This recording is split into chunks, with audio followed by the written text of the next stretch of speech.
Selamat Hari Sabat saya ucapkan kepada kita semua. Sabat ini sabat ketiga bagi triwulan yang kedua pada tahun 2022.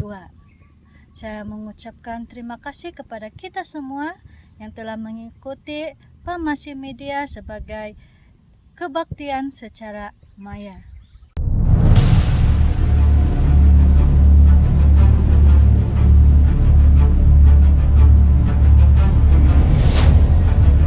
Siapkan hatiku Tuhan untuk dengar firman-Mu saat ini.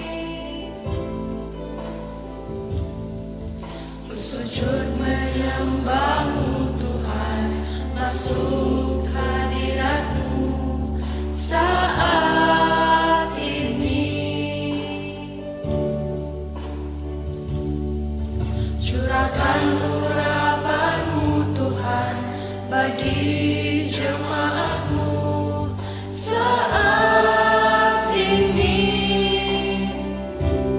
Ku siapkan hatiku Tuhan untuk dengar firman-Mu.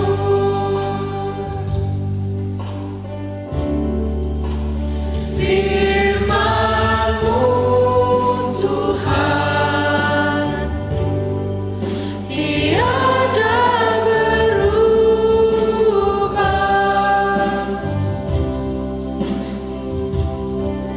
Dahulu, sekarang, selama-lamanya tiada berubah.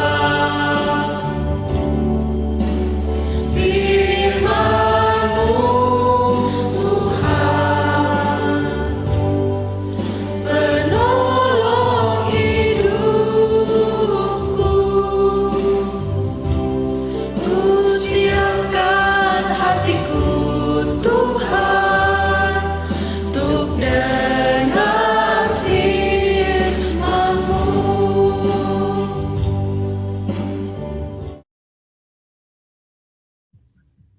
Untuk meneruskan kebaktian kita pada Sabat ini, kita akan mendengar lagu puji-pujian dalam bentuk instrumental yang akan disampaikan oleh Amri, Pastor Tong Meng, dan duet Elder Edson dan Saudara Jodin.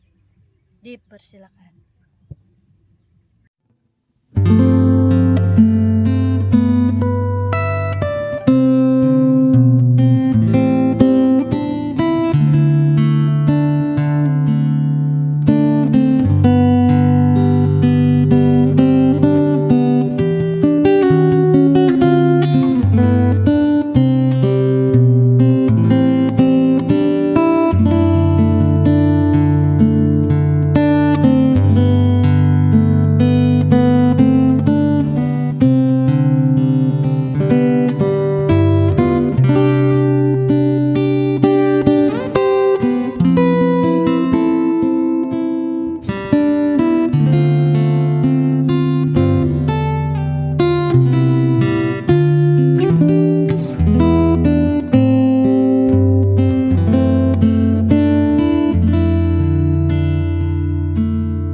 Seterusnya kita akan mendengar lagu pembuka yang akan dibawa oleh Elder Doros, dan seterusnya doa pembuka oleh saya sendiri.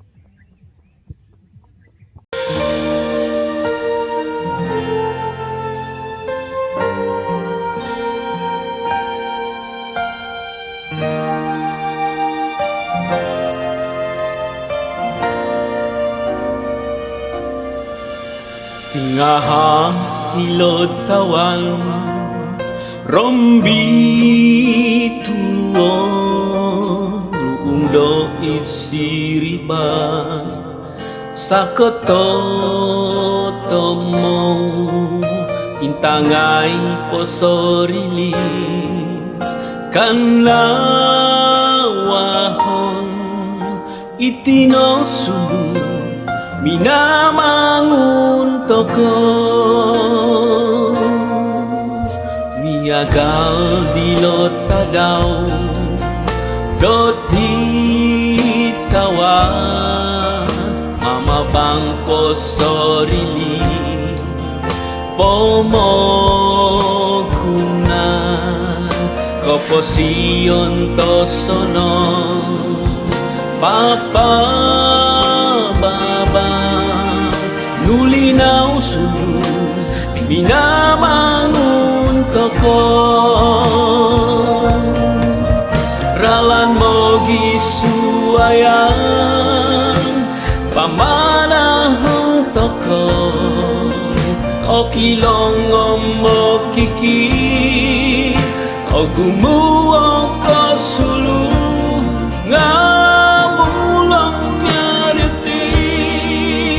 nga pamanahon no po isong duri ko to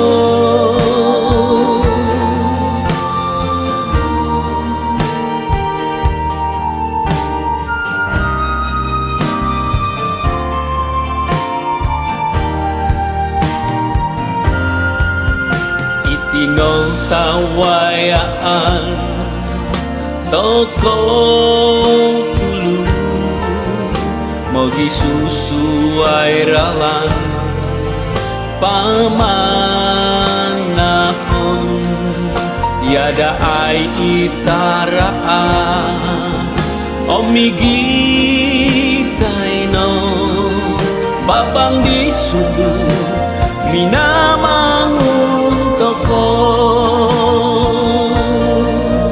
ralan mogi suayang pamanahon toko o kilong mo kiki o gumuo ka sulu nga mulong pianuti nga pamanahon no po isong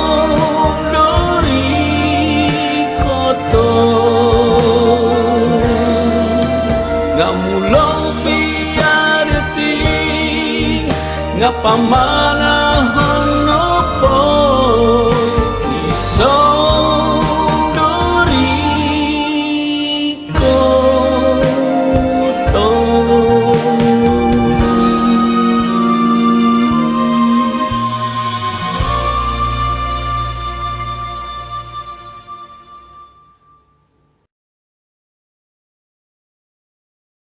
Mari kita berdoa. Ya Allah Bapa kami yang berada di kerajaan syurga, terpujilah nama-Mu ya Tuhan. Kami mengucap syukur dan berterima kasih dengan penjagaan-Mu sepanjang 6 hari yang lalu. Dan pada saat ini kami berada di Sabat-Mu yang kudus ini. Kiranya kebaktian kami biarpun dalam secara maya ini akan menjadi berkat untuk setiap kami. Sertai kami ya Tuhan.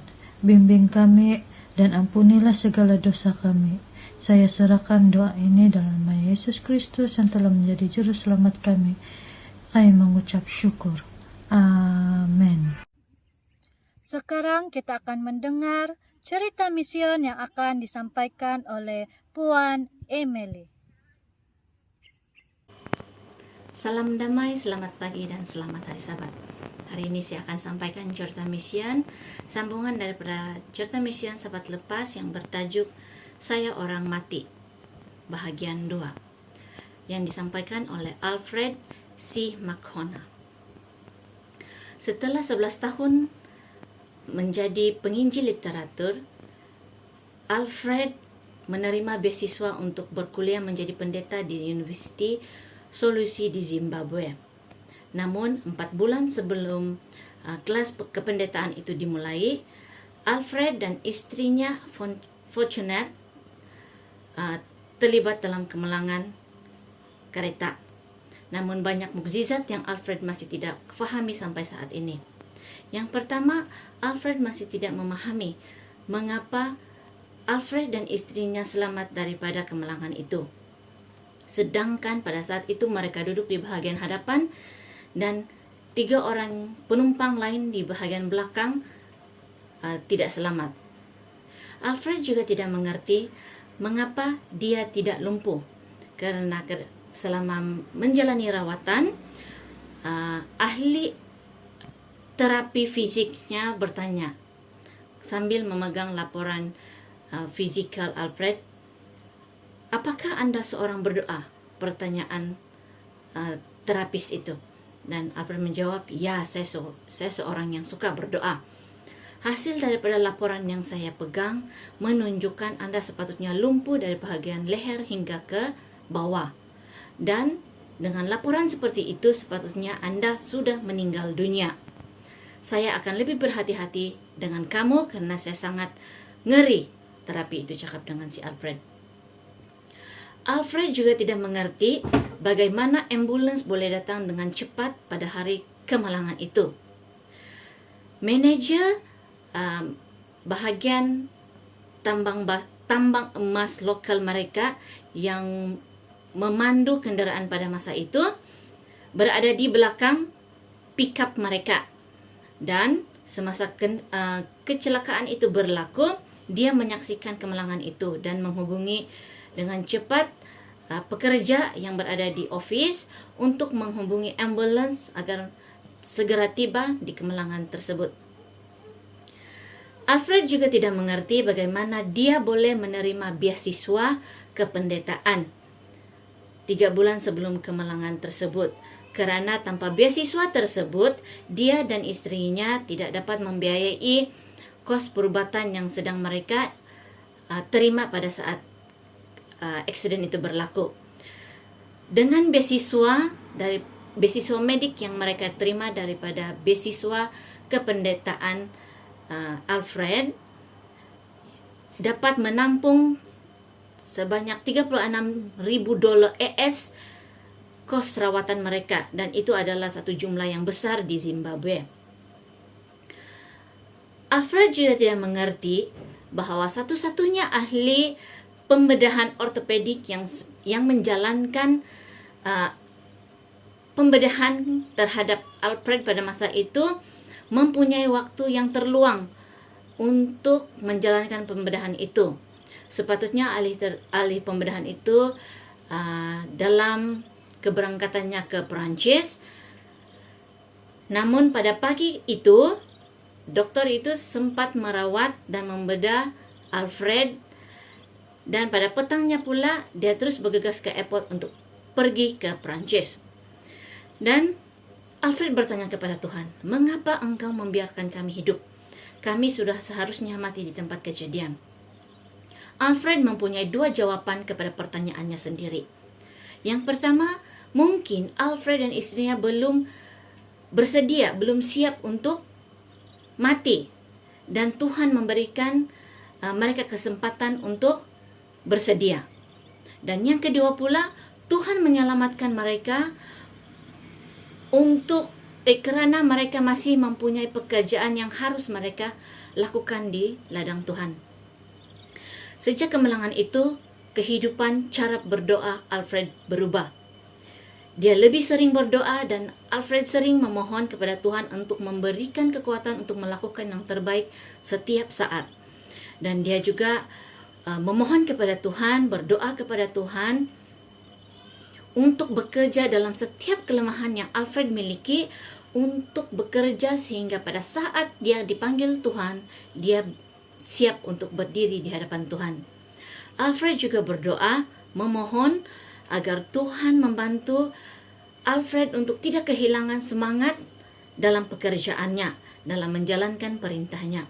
Apapun yang engkau ingin saya lakukan dalam pekerjaanmu, berikanlah saya kekuatan dan semangat yang besar untuk melakukannya, dia bilang Alfred.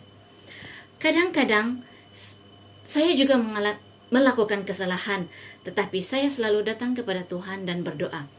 Saya menyesal telah melakukan perkara itu. Saya tidak bisa mengawal diri saya. Berikan saya kekuatan. Itu doa Alfred setiap hari kepada Tuhan. Alfred juga berdoa untuk hubungan dia dengan Tuhan agar sentiasa baik, sentiasa dipulihkan setiap saat. Alfred berdoa, izinkan saya melakukan apa yang engkau ingin saya lakukan. Bantu saya untuk tidak kehilangan api semangat. Itu doa Alfred setiap hari. Dan pada saat ini Alfred masih tidak memahami apa yang terjadi ketika kemalangan yang dia alami dan yang dia dan istrinya alami pada 23 Desember 2015 yang lalu. Tetapi satu perkara yang Alfred tahu, dia akan tetap melayani Tuhan. Sebagian persembahan kita pada Sabat ke-13 tahun 2015 telah disalurkan ke University Solusi untuk menggandakan kemampuan kerusi di kantin dari 500 ke 1.000 kerusi. Terima kasih atas persembahan kita semua. Terima kasih. Sebelum kita mendengar firman Tuhan, kita akan mendengar lagu pujian yang akan disampaikan oleh Somtiki Production dan seterusnya doa pembuka oleh Elder Don. Dipersilakan.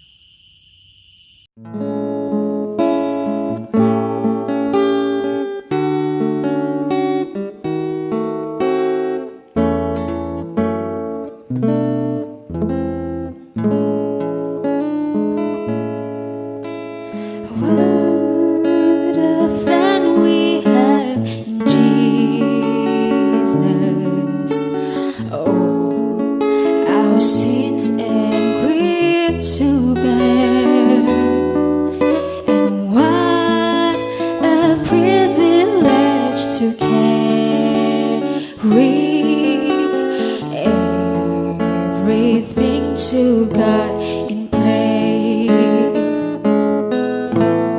Oh, what peace we often for me. Oh, what needless pain we bear. All because we do not carry everything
kita berdoa. Tuhan Allah Bapa di sorga, Tuhan yang kami sembah. Terima kasih Tuhan, pada saat ini Tuhan kami menyediakan hati kami untuk firman-Mu yang akan disampaikan oleh pastor yang kami kasihi, Pastor Reynold. Kiranya firman yang dibicarakan dari lidah pastor kami akan memberikan kami kekuatan iman kami untuk terus bersandar kepadamu ya Bapa. Terima kasih ya Bapa. Di dalam nama Yesus kami persembahkan doa ini. Amin. Baiklah, shalom dan selamat bertemu untuk kita semua. Saya Pastor Reynold Suning, Pastor Kependetaan di daerah Nabalu. Sangat berterima kasih untuk sebuah pelayanan ini.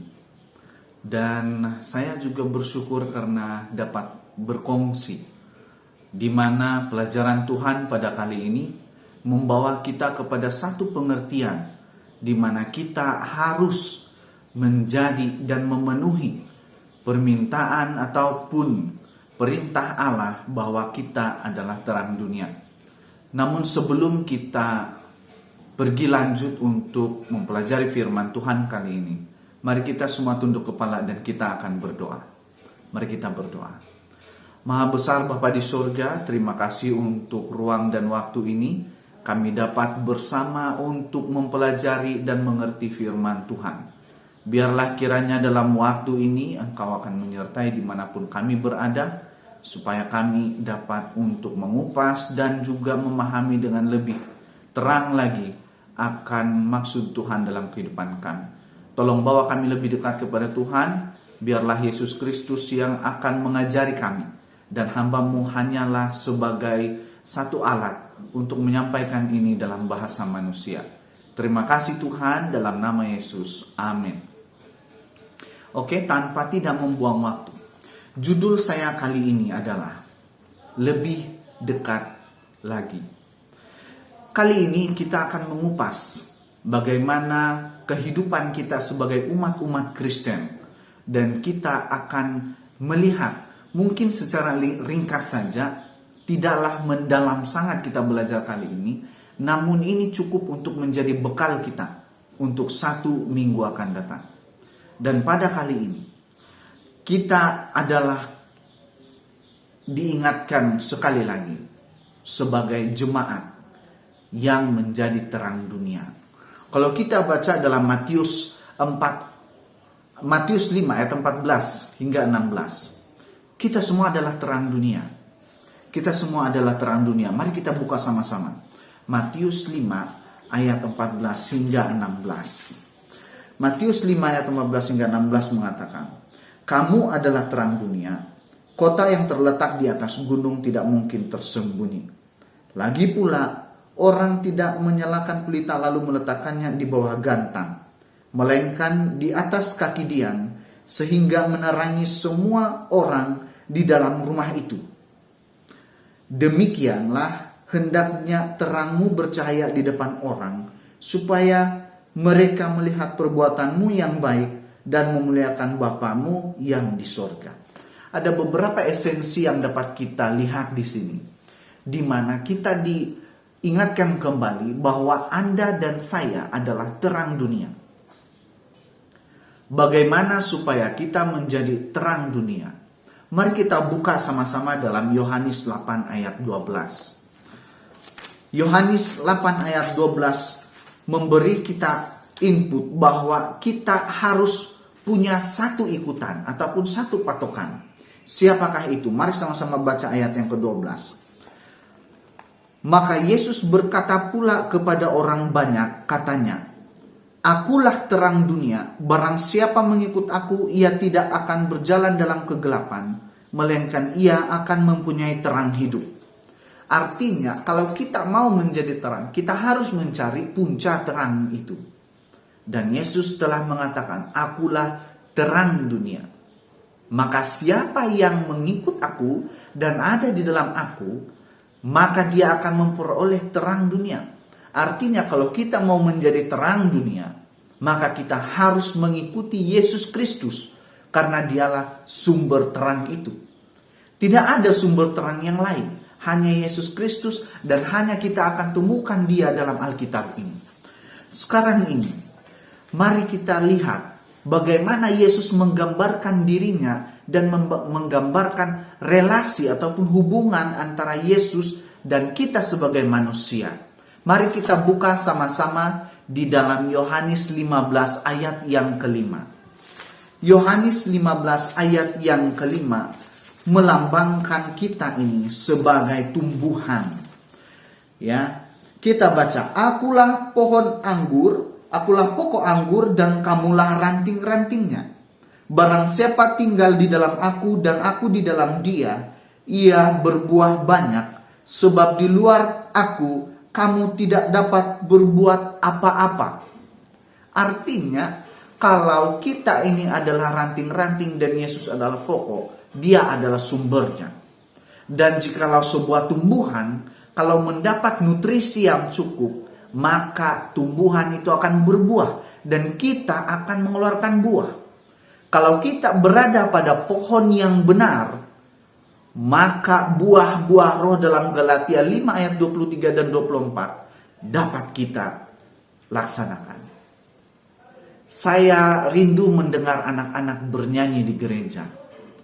Dengan tanpa jarak, dengan mereka berketawa dan mereka melihat satu dengan yang lain sambil bernyanyi. Menyanyikan buah-buah roh. Saya sungguh-sungguh tersentuh ketika melihat seorang anak menyanyikannya dengan penuh perasaan dan dengan satu antusias yang cukup bahwa saya harus mengerjakan ini, saya harus membuat ini dalam kehidupan saya. Saya rindu untuk melihat anak-anak adventurer kita. Dan saya rindu juga untuk melihat kita semua, bukan hanya anak-anak, untuk menyanyikan sebuah lagu pujian kepada Tuhan bersama-sama. Dan disinilah kita akan menguatkan sesama kita. Anda dan saya adalah terang dunia. Ketika kita mengikuti Yesus, maka kita akan berbuah banyak. Dan buah-buahnya lah adalah Roh Kudus. Buah-buahnya lah adalah yang Roh Kudus sampaikan kepada kita, yang Roh Kudus tuntun kepada kita, yaitu buah-buah roh. Saya sangat senang untuk baca Galatia 5 ayat 23. Mari kita baca bersama-sama Galatia 5 ayat 23 dan 24. Di dalam Galatia 5 ayat 23 dan 24 di sini mengatakan, tetapi buah roh ialah kasih, sukacita, damai sejahtera, kesabaran, kemurahan, kebaikan, kesetiaan, kelemah lembutan, penguasaan diri. Tidak ada hukum yang menentang hal-hal itu, karena inilah yang sebenarnya mendasari kehidupan Kristen yang sebenar. Semua untuk Tuhan dan hanya Tuhan saja. Aku akan pergi sebagai terang dunia, memberikan inspirasi kepada orang lain sebagai anak-anak Tuhan yang terkasih. Amin. Saya senang ketika melihat satu tulisan dari Roh Nubuat dalam Act of Apostle di halaman 586. Tuhan adalah pengatur segala tata surya. Bintang-bintang semua menuruti perintah Tuhan.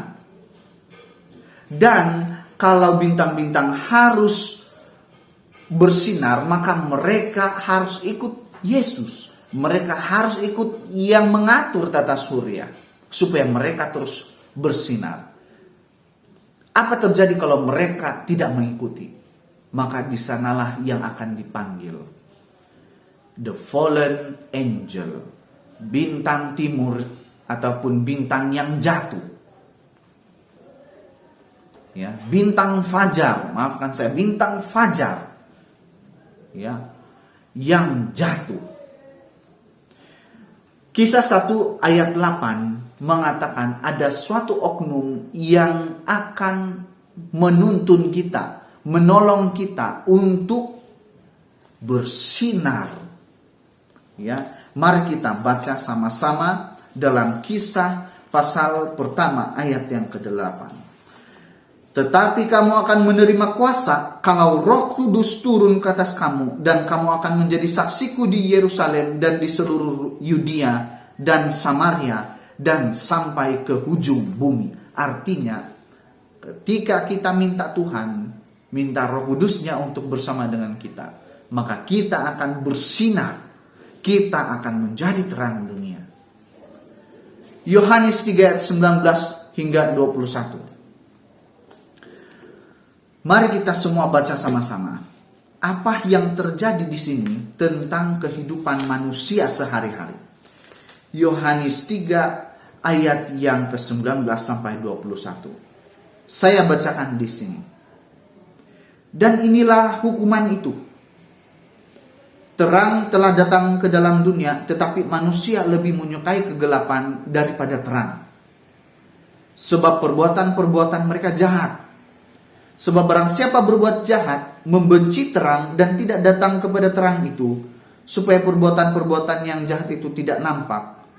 Tetapi barang siapa melakukan yang benar, ia datang kepada terang supaya menjadi nyata bahwa perbuatan-perbuatannya dilakukan dalam Allah.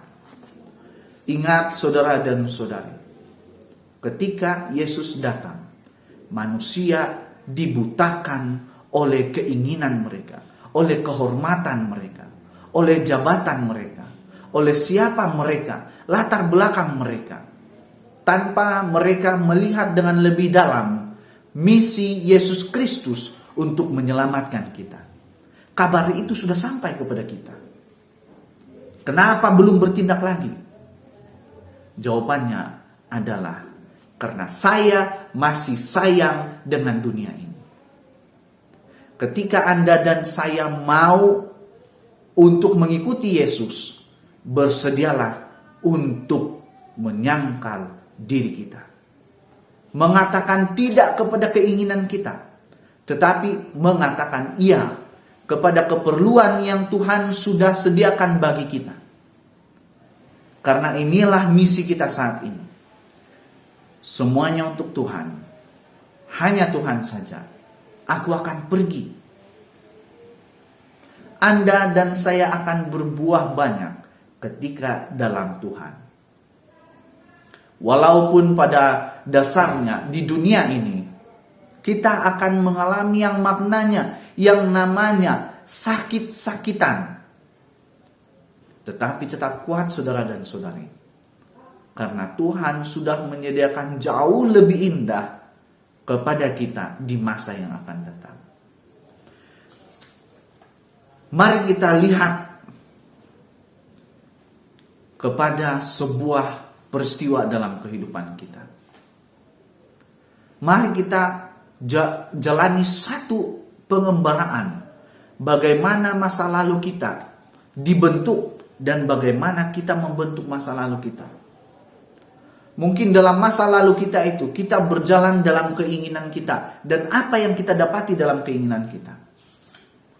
Ketika ada masalah dalam keluarga kita, apa solusi yang kita bikin? Apakah kita mau mengikuti gaya dan pola pikiran kita? Atau kita mau mengikuti perintah Tuhan? Atau kita mau mengikuti nasihat daripada pengerja-pengerja Tuhan? Saya yakin dan percaya, saudara dan saudari, ketika kita memilih untuk berada dalam Tuhan, mengapa kita harus khawatir lagi? Saya percaya, maka Tuhan akan membebaskan kita daripada masalah kita. Amin. Saya beriman tentang hal ini. Walaupun umur saya masih muda, tapi saya beriman akan hal ini. Dan seorang pastor, jikalau dia mendengarkan kata-kata ini, pasti dia akan teringat akan pesan yang dia sampaikan kepada saya. Demikian pesan pastor ini. Tuhan tidak akan pernah terlambat, melainkan Dia akan memberikan kita pada masa yang tepat, hal yang tepat, situasi yang tepat, kebutuhan yang tepat, pada waktu yang tepat, dan pada keperluan kita tepat pada waktunya. Tuhan tidak akan membiarkan Anda dan saya ketika kita mau hidup dalam Tuhan. Karena itu Tuhan sudah katakan, ikutlah aku. Maka kata-kata kita ataupun apa yang kita harus katakan, respon kepada Tuhan, tanyakan dalam hatimu, tetapkan dalam hatimu. Semuanya untuk Tuhan, aku akan pergi. Pergi untuk menjadi apa? Menjadi terang dunia. Menerangi sudut-sudut kegelapan. Ada seorang anak kecil, 2 orang anak kecil. Mereka diberikan sedikit uang untuk menjadi sebagai satu ujian. Mereka dibawa masuk ke dalam satu ruang ataupun kotak, dan mereka diberikan uang untuk membeli satu material untuk memenuhi ruang itu tanpa meninggalkan sudut-sudut kosong. Anak yang satu membeli begitu banyak kapas styrofoam untuk memenuhi semua ruangan ini. Tetapi dia tidak dapat untuk penuhi sudut-sudut kecil karena kapas sedang memblok styrofoam yang dia belikan. Tetapi anak yang kedua, apa yang dia beli adalah sebatang lilin dan satu korek api. Dia membawa lilin itu, meletakkannya di tempat yang sedikit lebih tinggi di dalam ruangan itu, dan dia menyalakan macis itu ataupun korek api itu. Maka cahaya dari lilin itu memenuhi setiap ruang kosong. Apa yang kita boleh dapatkan di sini? Apa yang kita boleh dapatkan di sini? Jika engkau punya cahaya, engkau akan dapat menembusi kegelapan. Kalau kita simpan Yesus Kristus dalam hati kita sebagai cahaya dan terang dunia, maka kita akan bersinar sama seperti Dia. Maka tidak akan ada lagi sudut kegelapan dalam hati kita semua. Tetapi kalau kita simpan kekerasan dalam hati kita, kita simpan buah pemikiran kita dalam hati kita, saya masih sayang akan dunia ini, maka di sanalah akan ada sudut-sudut gelap dalam kehidupan kita. Marilah kita menjadi terang dunia. Marilah kita ambil Yesus Kristus, masukkan Dia dalam hati kita, terima Dia sebagai juru selamat kita, supaya kita dapat menjadi terang kepada dunia ini. Pemazmur katakan, firman-Mu pelita bagi kakiku dan terang bagi jalanku. Karena dalam firman ini ada Yesus Kristus yang tetap tinggal dan tetap mau untuk datang menyelamatkan kita. Apakah respon Anda dan saya saat ini?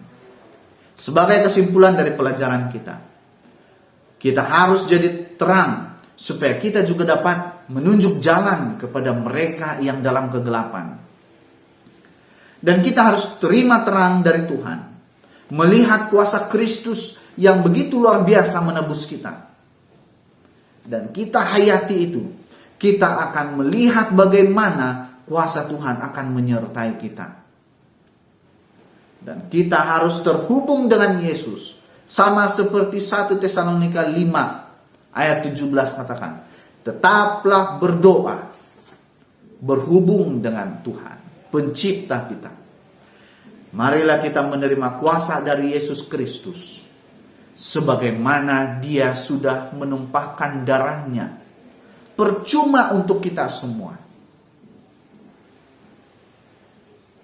Dan marilah kita menjadi suatu sosok yang mau untuk datang dan terus mendekati Yesus Kristus. Amin. Tetapkan hatimu saudara dan saudari biarlah kiranya kita semua dapat untuk mendekati Yesus dengan kerendahan hati, bukan dengan hanya keinginan kita. Terima kasih dengan khotbah yang begitu indah dan mengangkat jiwa kita.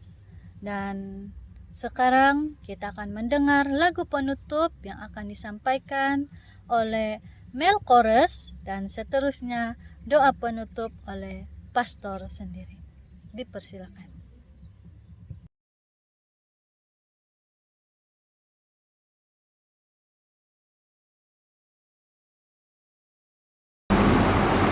Dari terbit matahari sampai pada waktunya, biarlah nama Tuhan dipuji.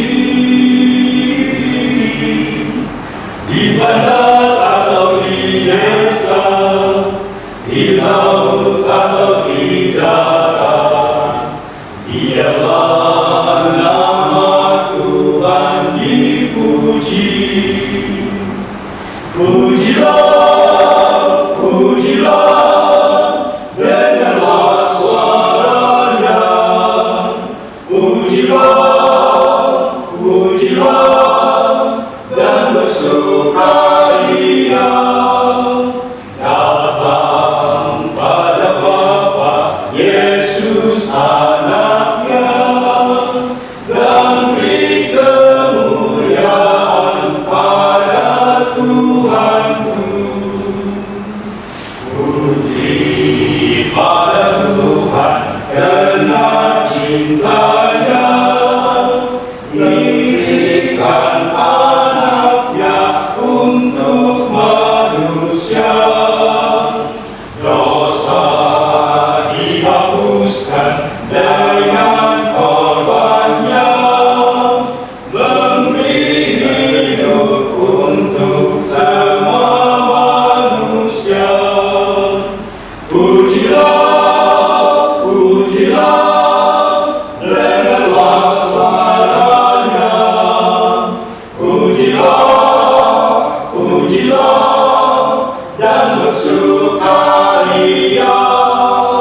Datang pada Bapa Yesus anaknya, dan beri kemuliaan pada Tuhanku. Waktu senang atau susah, gembira atau berduka, biarlah nama Tuhan dipuji. Biar miskin atau kaya, orang besar atau biasa, biarlah nama Tuhan dipuji. Pujilah, pujilah, dengarlah suaranya. Pujilah, pujilah, dan bersukaria. Datang pada Bapa Yesus anaknya, dan beri kemuliaan pada Tuhanku. Mari kita semua tunduk dan kita berdoa bersama-sama. Maha besar Bapa kami, Bapa yang setia dalam kerajaan sorga, saat ini kami sudah mendengarkan firman Tuhan yang begitu luar biasa, mengingatkan kami bahwa kami adalah terang dunia. Tetapi kami tidak dapat menjadi terang jikalau Roh Kudus tidak ada di dalam kami. Oleh karena itu Tuhan, di dalam sisa hari kami, di dalam 1 minggu ke depan, waktu kami bekerja, tolong ya Tuhan supaya Engkau membimbing kami melalui Roh Kudus Tuhan, melalui malaikat Tuhan, dan biarlah Yesus Kristus berjalan di hadapan kami, karena Dia adalah terang yang kami perlukan dalam kehidupan kami. Jikalau ada hal yang begitu menyakiti kami, ataupun membuatkan kami berpikir akan nasib kami, Tolong ya Tuhan Engkau kuatkan kami, supaya kami dapat terus mengingat dan terus berpikir akan kerajaan surga. Tolong ampuni hamba-Mu daripada kesilapan hamba-Mu untuk menyampaikan ini dalam bahasa manusia, karena hamba-Mu orang berdosa. Tetapi ya Tuhan, biarlah kiranya firman Tuhan kali ini membawa kami lebih dekat dan lebih bersinar bersama Yesus Kristus. Tolong ampuni kami dari setiap dosa dan kesilapan kami Tuhan, karena kami sudah berdoa dan mengucapkan syukur dalam nama Yesus Kristus yang telah menjadi juru selamat dan penebus kami. Amin. Selamat bertemu lagi di dalam slot yang akan datang. Sampai di sini saja saya membawakan firman Tuhan dalam nama Yesus Kristus. Amin. Saya ingin mengucapkan terima kasih kepada para petugas pada Sabat ini dan anggota gereja yang telah mendedikasikan rekaman video untuk disiarkan dalam Pamasi Media. Saya juga mengucapkan ribuan terima kasih kepada semua yang mengikuti kebaktian secara maya melalui Pamasi Media. Sampai jumpa Sabat depan. Saya tinggalkan Anda dengan lagu rombongan Merudu Edge Band Four Wheel Club, ya, Four Wheel Club semasa lawatan ke gereja Minsulang Magandai, Kota Merudu pada Sabat lalu. Tapi di sana lebih dalam surga, Yesus sediakan istana mulia. Ku